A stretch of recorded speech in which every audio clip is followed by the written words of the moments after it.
Okay, hey guys, this is the FAR bar as is contract, FAR bar 5 as is version. This is the one that's revised in April of 2017.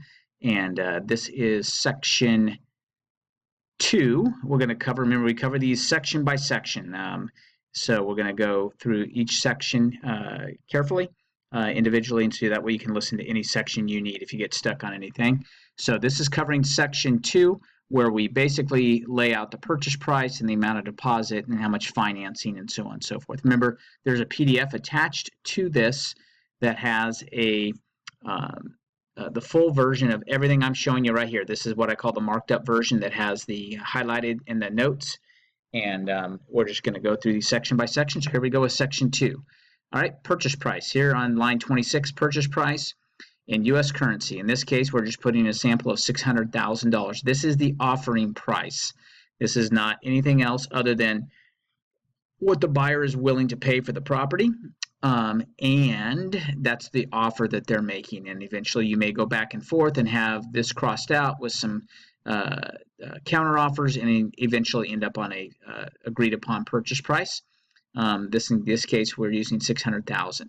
Initial deposit to be held in escrow and the amount of, okay, check subject to collection, meaning that they're going to have to be actually, there's defines collection later on in the contract, but collection will be, the funds are good. All right. This initial deposit may be payable and delivered to escrow agent named below. We can check one of two boxes. Either accompanies the offer or is to be made within so many days. It says 3 if left blank. Once again, I filled in 3. I like to fill things in so there's no question, but even if you did, it would be defaulted to 3. That's generally what I do. I don't like to have them necessarily write escrow checks with the offer. The exception to that would be is if they're heading out of town, you write an offer right before they get on a plane and you want to be able to have the check in hand so you don't miss that, then that's an option as well. Please note that Future Home Realty does not have an escrow account.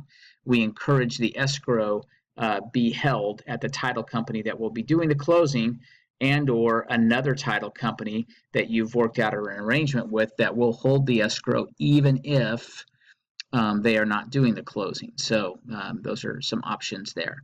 Then we're going to name the escrow agent information. Now, sometimes we don't know that at this time at the make the offer.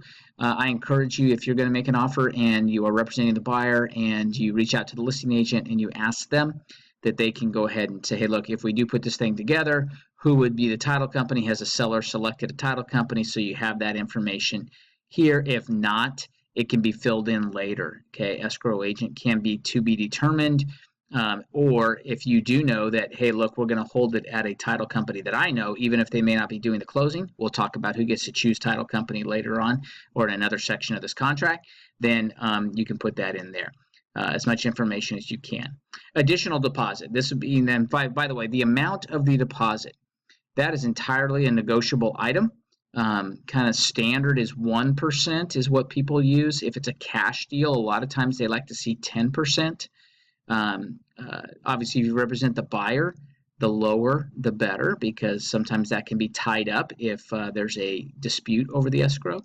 If you represent the seller, then the more in there, the better, because that kind of ties the buyer to the property. So all that being said, is all a negotiable item. I encourage you, again, if it is a cash deal, to get more money in there because we like to say that having a proof of funds is great, but I can show you a proof of funds in my bank account that I have all cash ready to pay for this property, and then the next day take a trip to Vegas and all that money's gone. So it doesn't really do you any good other than to have it in a neutral third party, and that's what a title company is, all right, or the escrow agent, I should say. Part B, additional deposit to be delivered to escrow agent within blank days. All right, now you could put so many days, a specific date there. There are other times that I've even seen where, let's say it is a cash deal and they want a total of 10% in there. Well, the buyer may say, I'll put $5,000 now, and then I'll put an additional $55,000 to make up the 10% after we go through the inspection period. For instance, if the inspections come back clean and everybody agrees to, that these are the repairs we're going to make, or the buyer accepts it without any repairs or whatever, then you could put additional deposit down then. Financing, again, this can be expressed as a dollar amount or a percentage of the loan amount. Sometimes I like to use it if you know they're going to get an 80% or a 90% or a 95% loan. I like to use the percentage there because that's one less thing you have to change if you negotiate the price. So let's say if this went up to 610 and we wouldn't have to change the 80%. Of course, it would change this number down here, but that's the only number that would change after that one. So there'd be other things that could be in that, I gift funds being received. I rarely see line 39 part D used. All right, and then E, the balance to close. This is not including the buyer's closing costs, prepaids, prorations. It's not including later on if the seller is going to pay some of the buyer's closing costs by wire transfer or other collected funds. Basically, it's the balance. So remember, the purchase price is here. So in our case, let's do the math. $600,000. We're going for 80% financing. 80% financing, if you do the math, is $480,000. We're going to loan for $480,000. We're going to put $5,000 in escrow. All right. So 600 minus 5 minus 480 equals 115,000. That would be your balance to close. That would be absent of closing costs, the amount of cash the buyer would be ready to bring to closing outside of closing costs and other things. Okay.